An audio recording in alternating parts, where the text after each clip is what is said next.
Hello दोस्तों, welcome back to art by Aditya. तो guys, मैं आज जो ड्राइंग किया था ये एक कृष्णा जी का मोस्ट ब्यूटीफुल आइस। आप लोग कमेंट में बता देना, और आप लोग कमेंट में बताना मेरा ड्राइंग कैसा लगा, और मेरा पूरा वीडियो आप लोग देख के जाना। और कुछ है क्या तो कमेंट में बता देना, कोई उल्टा पुल्टा मिस्टेक हो गया तो आप लोग बता देना।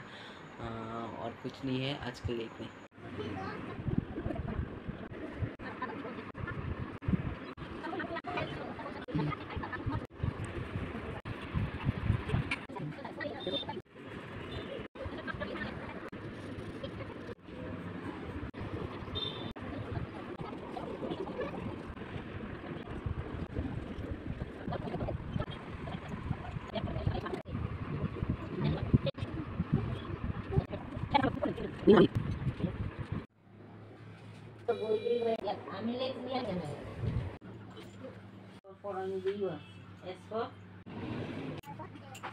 नाम की